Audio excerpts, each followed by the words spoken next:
a smile on your face when you're moving from place to place. Good morning, good morning, morning, good morning, morning.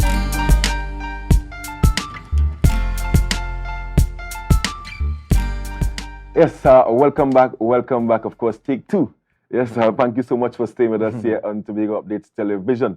And as I was saying, of course, I want to thank Julian Skeet for holding it down in the first half of this morning's program. And we are now chatting sports, of course, as can be seen by my West Indies jersey. Not to say that West Indies are currently playing, but it's a sporting morning. And I want to thank you guys so much for staying with us. And don't forget to share the live. This morning, we're talking a bit about development. We have Mr. Browne on set with us right now. We're going to talk about some cricket. And of course, we're going to be joined right after by Downey Marcel talking about football. But before I get into the interview with Browne, I want to say a special congratulations to Mr. Chris Roberts out of Bishop's High School. I got word this morning from his coach, Kerry Celestine, or one of his coaches, Kerry Celestine, that he got 7 grade 1s and 1 grade 2. Wow. Graduating Bishop's High School. And we had Chris Roberts on set with us earlier this year. In fact, last month, he went to Canada at an MBA and FIBA camp in Canada. So Chris, I mean, Shampa always says it, right? There's no better athlete than a student athlete in a sense. Yes, you know. Yes. And I'm really want to shout out his coaches, his parents, and of course the Bishop High School for their continued development of sport. Yes. Yeah. So Browne, welcome to the set this morning. Yes, Marcus. Good morning, Tobago. Yeah, fantastic. Thank you for having me. Browne, we're talking cricket this morning. I want to touch on a bit of local cricket, regional cricket, and of course, your club, Jarek Titans. Yes. But of course, your initial thoughts on the CPL. We into CPL the 11th year. Yes. 9 matches completed thus far. I mean, your initial thoughts. I'm happy when cricket is playing, regardless. All right, but I have seen 1 or 2 young fellas, even though the rain has affected the tournament. Yeah. I have seen some young fellas that really looking to stamp their name and make a claim for themselves. All right, but those are the positives. I've seen Brandon King. He has taken off like a rocket. Yeah. And he has been playing well. I'm anticipating TKR because that is my home franchise, right? But I'm also a little bit disappointed with some of the standards, the feeling, and I don't want to blame the lighting and stuff like that. But I have seen a lot of misfeeling and drop catches, in this tournament, and it doesn't look good. It doesn't look good for. Yeah, I mean this is the 11th year because that's also my I have a concern with that as well in terms of the bad feeling, and then the drop catches. Yeah, and I mean countless. I think they actually equal the CPL record in the very first game they played with eight drop catches across the game, and I mean I was chatting to them and that was basically saying it was the lights, but I say this is the 11th year. This is the 11th year. Probably the lights we're playing under all the time, so that's why I don't want to blame it. It's the same lights. Yeah. And even last evening's game, which the Tala was there, the Patriots versus the Warriors. I felt that there wasn't the hype surrounding what we have known over the years for the CPL. And still on the CPL, I mean disappointing news out of the Talawas camp. Or one and only player, Joshua James, returning home. I mean, you have been a coach of Joshua since he started playing cricket at Wim Primary School. Tell me your initial thoughts on that and your feeling with Joshua returning home from the camp, from the CPL because of injury. Very disappointed. Very, very disappointed. And I mean, I know the wider public would feel the same because it's the only representative we have. Yes. All right, and you're looking forward to see how he would fare out. All right, but he has struggled with some injuries over the last 12 months. All right, and I honestly thought that we would have gone past it because he left maybe the Thursday and just the Monday or Tuesday before that, we had a rigorous session. Right. Bowling as well. Bowling 60 deliveries on the trot, facing 100, batting 100 deliveries, and that is within a compressed time, within an hour, within an hour and a half. So he was put under the rigor of a really tough session. Preparing for the CPL. And he stood up. And only to hear that, he went there and, he's struggling to get through 3 overs. Wow. So, I mean, we know where we have to work. He knows where he has to work. Fitness is an issue. And not just an issue, fitness across the board. If you look at the teams that are doing extremely well, are the teams that have the fittest players. Right. India and the Australia and the England. Those guys are super athletes. You know, and gone are the days when West Indies used to have the super athletes.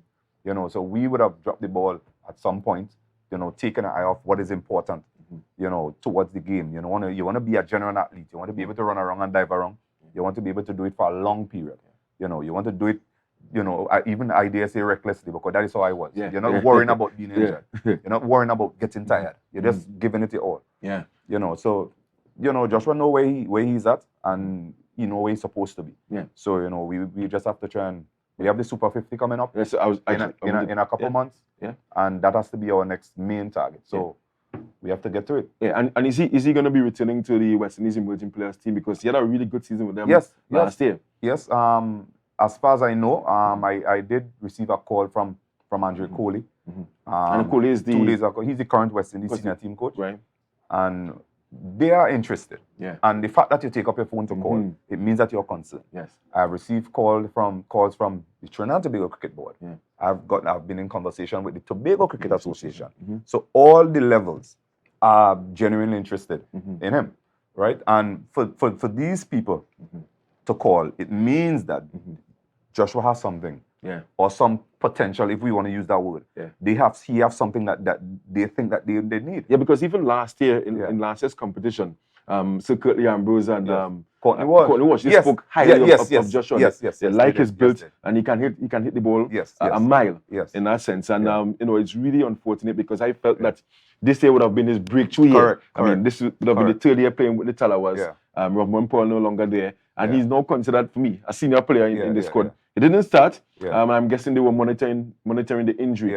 And of course, they had to make the tough decision in releasing him for him to go and actually try to work and get back there. And I'm hopeful that you know, he can get back to that stage where he has been dominating. It will take some work. Yeah. I mean, he even in the Premiership in Trinidad over the last season, he didn't bowl as much as he should. Yeah. But he was playing predominantly as a batter. As a batter. You know, at number 5. Yeah. And he did extremely well. I mean, he scored 100 against Queen's Park. That's right. With the likes of Sunil around in that lineup. Right. That's outstanding. And 100 against Comet. Yes, he scored right. And those are season clubs. Comet or Central. Well, one of the two big teams. He has 100 against the two top teams. Yeah. So his name is right up there in and around the national team, regionally as well. Yeah. And we here in Tobago Cricket Association are very proud of Joshua James. Is the one that can make us proud in terms of representing West Indies. The last person we had representing West Indies out of Tobago, that's Lincoln Roberts, right? Correct. And Joshua, of course, former national West Indies under-19 player, and now West Indies emerging player, right there to the West Indies senior team. And Browne, of course, we have limited time this morning. I want to touch on your success with the national team as well as a head coach. This year, you swept the region at the under-15 level. Yes. And I want to touch on a point that you raised. I think you were being interviewed by, I think one of those stations out of Jamaica. And you mentioned that, you won convincingly, but you were concerned about the level of cricket throughout the Caribbean. Yeah, yes, I was. We were well prepared. Yeah. And having been in that tournament a couple of years, you know, I have a fair understanding of what is required. Yeah. So, you know, we try and build our team and prepare our team towards that. But the opposition, I don't think we were really stretched. Barbados, probably we made 200 and about 30 against Barbados. They ended up on about 210, 200, you know. And that was strictly on the brilliance of Gatson Bowen. Right. He's playing for the Barbados on the 19 team as well. Right. Dangerous guy, you know, and we dropped opening batter. We dropped him when he was on about 5. And we had to run him out after that. You know, and so it wasn't to say, well, the team itself was spectacular. Yes. I think the leading fast bowler was out injured. Right. So, you know, all things considered, you know, Barbados was probably our biggest challenge. But beside that, you know, once again, drop catches, you know, poor shot selection, you know, and stuff like that. I don't want to knock anybody or talk down anybody or stuff like that, you know, because next year could be there. Well, you know, because that's how the seasons change. You know, but I am saying that as a region, it means that we have to try and work harder. Coaches have to do better.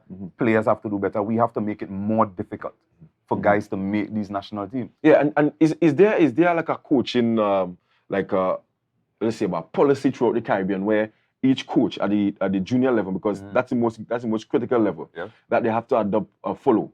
Because I mean, you said that you were well prepared. But what about the other regional coaches? Are they subject to what their parent body give them to provide, or is it West Indies Cricket Board? Does West Indies Cricket Board provide like a structure for coaching youngsters? All right. I would say the soft answer would be yes. Right? Even though we don't have a manual or a book. Yes. Like to follow, that's it, manual, that's it with or a book to follow, a blueprint. What they do is monitor. We have regular meetings. We have to check in. So Mr. Graham West, you know, the other guys from the West Indies Cricket Board, we would have meetings with them all the time. They would, you know, find out where we are with our program. What are we doing? Are we getting any practice games? Are we dealing with, so they would have bowling sessions. They would have, you know, Zoom sessions with the bowlers, batters, you know, stuff like that. So yes, they are there, West Indies Cricket Board monitoring. Even though they have not given us a blueprint to work with, they are there on the outside monitoring to try and make sure that we maintain a kind of standard. Yeah. And I mean, you applied to be senior team coach of Trinidad and of Team Trinidad and Tobago. Yes. Of course, you weren't successful there. Yes. I think David Fulong have been given the nod. He's still currently the coach. I mean, he's still desirous of leading that charge. Yes. I think my application there and then was just to signal my intention. Right. When I looked at who the guys that were applying for the job, I know it's beyond a long shot. You know, but and you are level 3 coach. You are level 3. Yes, I am. Actually, I'm on the verge of doing my level 4. Oh, so you have a level 4 too? Yes. All right, but so we may see you coaching not West Indies, but some other international team. That's right. Who knows? Wow. Who knows? All right, but I had signaled my intention. Yeah. And longest interview I've ever done, 2 hours. Wow. You know, I take pride in knowing what I'm involved in. Yeah. Whatever I am involved in, I want to know about. I want to have extended knowledge about what I am doing. Yeah. You know, and the cricket board and all, they were, you really know a lot about this thing. You know, and I was like, well, do you prefer for me to come in here and apply for this job? And of course. You know. Yeah, so, you must be prepared. Of course, I must be prepared. But I would not turn down entertaining the conversation. Yes. The thought, somebody hinted it to me before, but not right now. Not right now. Okay. Not right now. Okay. Because I don't think I could command the respect of the players, the current players. I have not played regional cricket. Yeah. I have not played international cricket. Yeah, but still Alex Ferguson never played football. Yes, he did. Yeah. But at low level.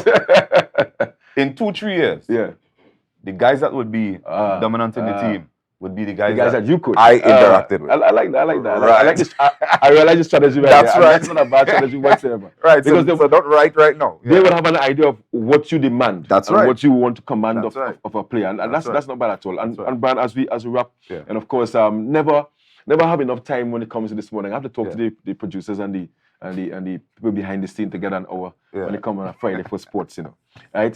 As we wrap, Browne, in the domestic season, I know you are still head coach of the Scarborough national team. Yes. I mean, tell me about your season there. I mean, in the quickest possible time, because I'm getting the fingers. All right. The season was, when all things considered, I think we had a good season. Yeah. All right. A lot of guys left, whether it be to go to Trinidad or to different clubs, and we did make it to what we would call the podium. Yeah. Right. Right. So So with that, we once again with our youth policy, we had some young guys come through. Ajani Noel, Zion Philip, Zion James, Malik Roberts. So those were the 3 young guys, under 13, under 14 guys that we used almost throughout the season, almost every game. Yeah. And that is, from that point of view alone, we had a very successful season. You know, so we have something to build on going forward. Fantastic. And Jarek Titans, right? Yes. I mean, anybody interested in joining your sporting academy, let's tell them where they can meet you. 772-3950, that is my number. Yeah. You can text me, you can call me and get the information. We train at Mongrace on a Saturday morning. Cricket and football. Both football and cricket. The cricket program is on a Friday evening. We are closed right now. We would reopen when school reopens. All right, but that is generally it. Yeah. And we seek to help develop. Our motto is excellence on every level. Excellence on every level. So we try to make things at a certain standard, try and keep it at a certain standard at all times. Fantastic. Yes. Of course, Browne, thank you so much for joining us this morning. Of course, sharing There's a short of, I mean, I know you rock shit very long, you know, and we didn't get time to talk about all the different things, but thank you so much for joining us this morning. Yes. And I wish you all the best, and Joshua all the best as well in his recovery. Yes. Guys, thank you so much for sharing the live, and thank you so much for joining us. Of course, for this first segment, we have Mr. Downey Marcel coming up next, talking about ball blasters. They have been nationally and, of course, regionally as well. So we're going to take a short break, but don't go anywhere.